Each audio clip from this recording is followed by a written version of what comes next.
And I think we've possibly got a late entry for the Americans here. American Magic looking like they're potentially off the foils, so Emirates Team New Zealand potentially on time, but American Magic there just not getting off the foils in that last manoeuvre. So what more can this day throw at us? Final day of the Louis Vuitton Cup round robin series. Green light for the defender, Emirates Team New Zealand. But trouble again before the start for American Magic, still off the foils. Penalty USA, boundary penalty USA. So time on distance now for Emirates Team New Zealand. See American Magic there in the background with a boundary penalty, not executing that manoeuvre out wide, and it's a long way back low riding. This looks really soft ahead of us.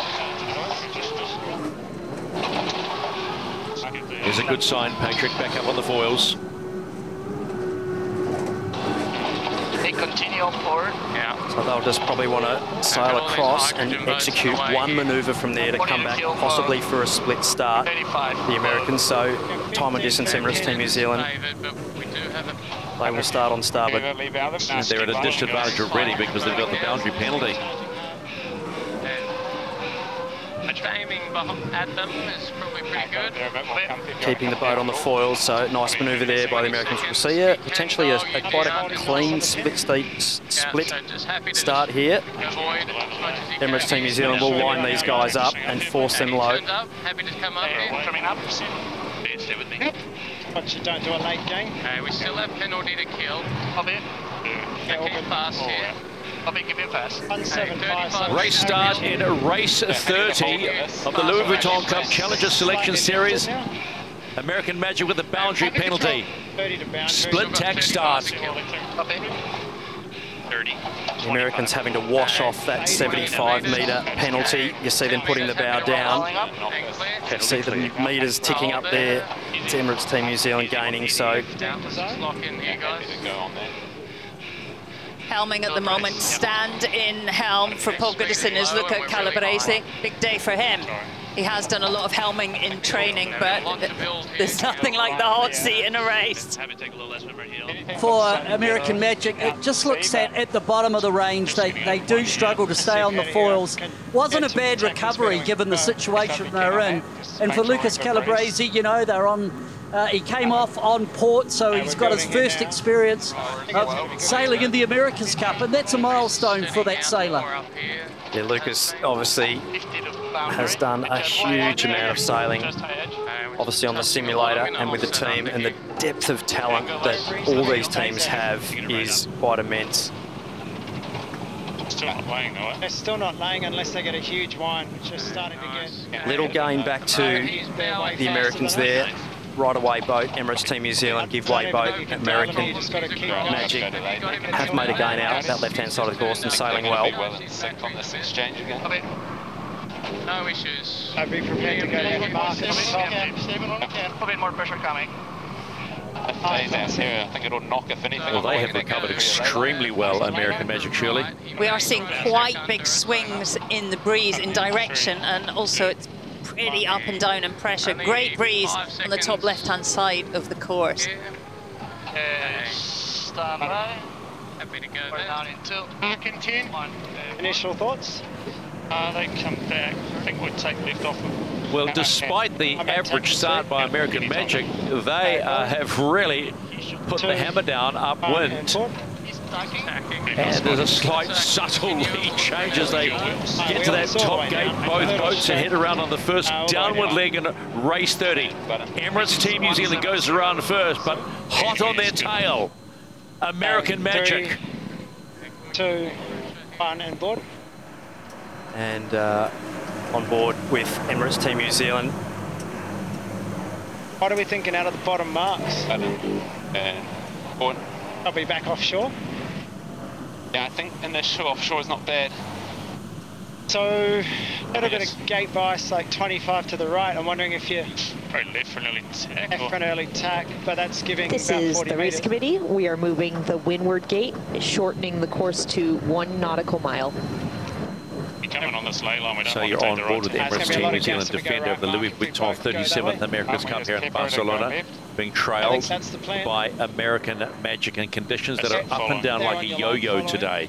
I think those conditions where we just sail our But we faces can up the speed as well. confirm that Orient Express Racing will not take any further part in this regatta, as Elingi Red Bull Racing were, well, let's put it the other way around. Luna Rossa Prada Pirelli were disqualified in race 2 of the day and handed another point to Elingi Red Bull Racing to confirm them in the final 4. This is a no-points race, but remember, this is the last time that the defender you see right there gets the chance to race competitively before the match, which starts October 12th. That's some time off. It's going to be gas. This side to hopefully we can get down. I think we'll get a header as we go. This is looking pretty good for us. Yeah. We just have to make sure we go past their gas. Yep. And then it'll be a long one back out to the a little fast, mate, isn't it? left boundary. Marker in 10. Emirates Team New Zealand coming in to complete the second leg of 6 in race 30 of the Louis Vuitton Cup Challenger Selection Series. Last day of round robin, and still one race to come. The sail-off for top spot. Nice breeze all the way. Nice one board rounding there by Emirates Team New Zealand, really railing hard on one board in these conditions, Yeah, I and think we can. nice apex of that turn. Good riding though, so I'm happy just to... And here comes the New York Yacht Club's American Magic. Got themselves out of a big hole at the start, have done so well. And they're within touching distance, you might say, but it's been a strong downward leg for Emirates Team New Zealand. Around goes American Magic, heading upwind on leg number 3. Bingo. Missing. Okay, he's tacked back. Nice pressure on the bow here. Left side looks pretty good still. The breeze still not really kicking in. Surely it's still pretty soft and wobbly. Yeah, we're seeing 7 knots at that bottom gate. Stand by. The wind field just showing us a little bit where there's more pressure in the middle of the course. At the moment, we've hit them for sure. Just going to float. Yep. Better And pressure. they've gone now. Top right as well. So the hit's in about 8 to 10. That's good for phase as well, and pressure. We hear a lot on Emirates Team New Zealand from Andy Maloney, one of the trimmers. I mean, he's really involved in not just performance, but tactical decision making. Okay, just happy to build and go back on your timing. Yep, the offside foil trimmer there, having all the information in front of them to help with those tactical decisions. A lot of the teams opting for a similar program, and even some of the cyclors that are handy at yachting as well as cycling can chip in with some valuable information. So all teams taking slightly different approaches to provide that tactical and course information to the helmsman of both sides of the yacht. We do see in most teams the makeup of the cyclers is normally 2 kind of rowers or cyclists and a couple of sailors as well. So for sure they have roles within the decision making and the function of the boat. We don't entirely know what, but they must be doing stuff with their hands.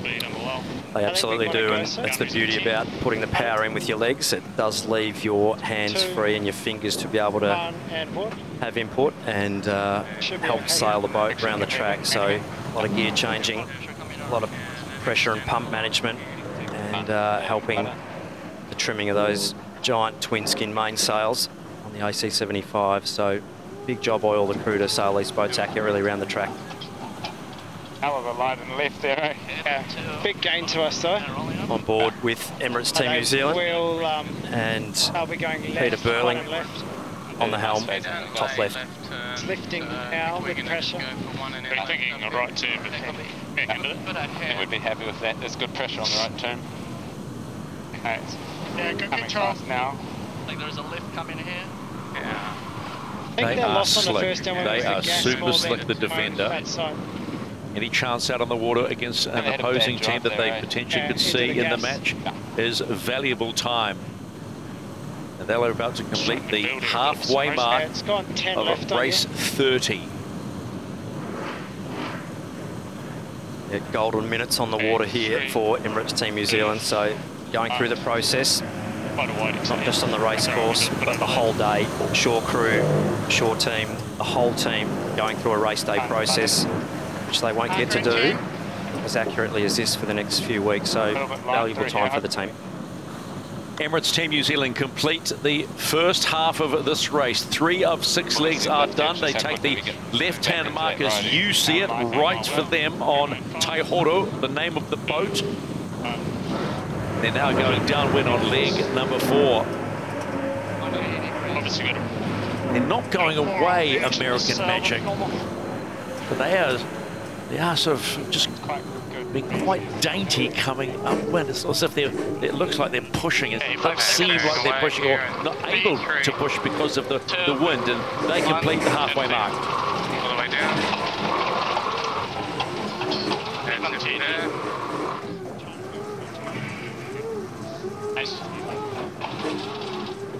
Let's go on board with Peter Lester, who is on chase 0. Pete, what do you make of the Americans at the moment? 30 seconds this way. They look good on that upwind. They took, what, 10 seconds out of the New Zealanders on that leg. It just, it's really fickle out here. It's light, there's big light spots. And looking up the course, the left-hand side is paying. And I thought the American Magic took full advantage of that. They're not out of this, and for the New Zealanders, the boat just looks a little bit more lively through the manoeuvres.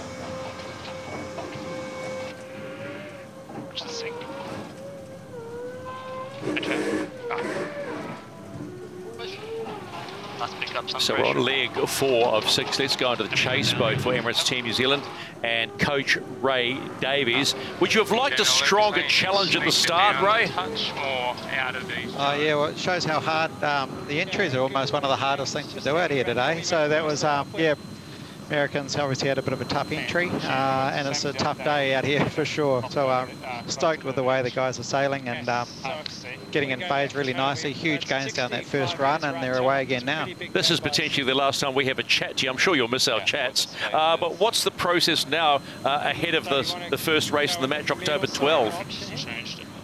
Yeah, look, long way to go for us, obviously. We've got a lot to work on. We've got plenty of kit to keep working through and making sure we keep getting faster. We've got a big window of development coming up, and still learning about this tricky venue here as well. So we'll be watching the challenges racing as much as we possibly can and keep learning all the time here. What do you make of the sail-off for first? Yeah, that's exciting. It's great. It's a nice little feature. So all right, buddy. Yeah, hopefully this breeze hangs in there. This is the race committee. We are moving the windward gate, shifting the course axis to 175.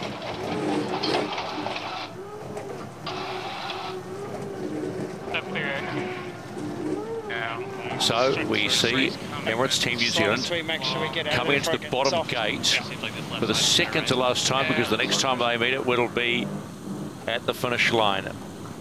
Still a very substantial lead against Have a good look there at the wind. American Magic. Remember, a non-points scoring race. That doesn't look as good this way. Got to remember time, that. So American Magic are locked into the semi-finals, and you don't have to be a rocket scientist to know that the defender is locked into the match. Starting October 12, wherever you are around the world, this is the place to be for the Louis Vuitton 37th America's Cup. 2 more legs for Taihoro. So it's actually okay here. Actually quite good and lifted. So we've got a little further now, but they're still following it, so she's worried about pressure, no worries. Bottom, 2, 1, good.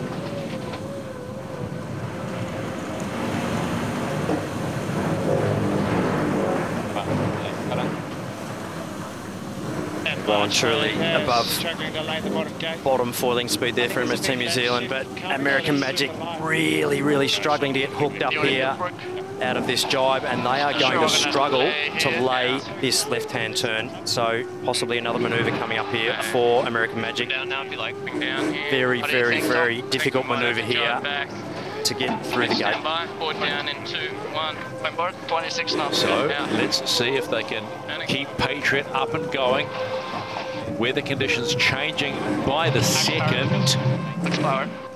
Wait for it. Only 18 knots of boat speed here, 19 for Patriot. Just keeping the boat on the foil there. Really, really tricky manoeuvre there, and very, very well executed to keep the boat on the foil. Unfortunately, a little light there for them, so you can see the track that they've had to do. You'd think they would have got through the gate comfortably, but just a little light and that extra manoeuvre, so big loss for American Magic. Press hard here, try to build. Okay, stand by. On to the American Magic chase boat. Quick chat with Coach Tom Burnham. Coach, I think we'll ignore the start and let's talk about Lucas Calabrese getting an opportunity. We know it's tough for Paul to watch this, but a big day for him and his family, mate. Yeah, it's great, awesome. Lucas is doing a great job out here for his first race in the America's Cup Challenger Series. So yeah, really happy he's out doing this and doing a great job. So it's a really good day. How much time has he had in the AC-75 in that seat? He's had a bunch of time over the last few months since we've sailed the boat, and he's been sailing the 40s and the 75. I don't even know how many days, but a lot of days. So it's great to have him out here. Obviously, not the result we're looking for right now. We're not going so well right now. We got pretty light at the bottom of the race course, but Lucas is doing a good job, and look for him to come in off for the day, and I'm sure he'll have a lot of new experiences. Yeah, but a lot to look forward to, Coach, because you're locked into the semi-finals of the Louis Vuitton Cup. Yeah, exactly. Looking forward to that starting on Saturday. We're eagerly awaiting to see who we're going to race against, and I guess we'll find out that later in the week. All right, thanks for your time. Thanks, guys. Maybe bottom left. Goes right. Full press. Yeah, well, it's open course here now. Very tricky race course today, isn't it? Just when we thought it was going to be straightforward. Really, we're seeing really quite big shifts, 20, 30 degrees, and massive holes. On board. I think I've given you extra to say. And button. There's no way, nice, mate, 3 or so years ago that these boats would remain foiling in this amount of breeze. So really, really impressive to see boats racing in such light breeze as we watch American Magic just coming off her foils there as we talked about it, and they've sailed into some light air in that manoeuvre. So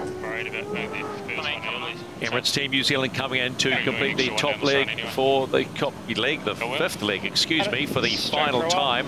I think they're pretty happy with that tack. When I heard someone say, yeah, nice job. And they've got the downward and final leg to go.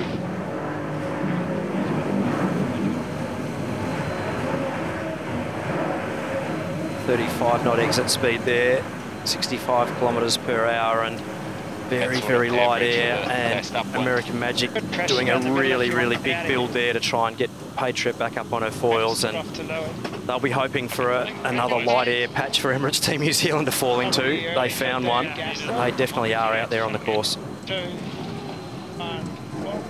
A lot of errors from American Magic today, not just unlucky sailing into holes. I guess it just shows us really how refined the jobs are and how important it is, you know, to sail with your regular team. It's a big ask to put somebody new in at this stage. Big day for American Magic, but they do have a fantastic depth of talent and very, very tricky conditions here to sail in as we'll watch them execute this tack. Tom Slingsby ripping the boat round, and Lucas Calabrese now taking over control of helming duties. And a big handover of roles for all the teams there, going from one tack or one jibe to the other. They are a team that pre this regatta did a mountain, I mean a Everest-like mountain of work off Pensacola, and they were drilling themselves before they got Patriot christened, and they were running both AC40s in their feet constantly, probably doing as much as Alinghi Red Bull Racing did in Barcelona off Pensacola. So they are a well-drilled crew, so they will have huge expectations, as will the defender of the Louis Vuitton 37th America's Cup, Emirates Team New Zealand. Been a slick performance in changeable conditions today by the defender. So just go as far as we can here and keep the numbers high. Copy. Glenn, you've been in this very position where you have to stop racing and wait. What's that like? What's it really like? Oh, look, it just feels like it's a never-ending semi-final series. You're just like, when are we going to get to the big show? But what you do get, though, is you get to see all the fruits of your labour coming on in material and go-fast items down the track. So be they large or small, they all add up, and a lot of work goes in behind the scenes to keep improving, and all the teams are doing that constantly, and that's all you can really do as the defender, is keep improving and hope that you've got enough in the tank when you finally get to line up against. Just quickly, what kind of areas are we going to see the biggest performance? Inside, so we can see better with the sun. Oh, aero and hydro would be my guess there. So for the final time in this Louis Vuitton Cup, the defender of the Louis Vuitton 37th America's Cup, Emirates Team New Zealand, finish on a high note. They get another win off the coast of Barcelona, and now go back into prep mode for the match, which starts October 12th. It's a confirmation of the final official race, race 30 as it was listed. Emirates Team New Zealand with a 2 minutes and 37-second win against the New York Yacht Club's American Magic. Thanks, Rachel.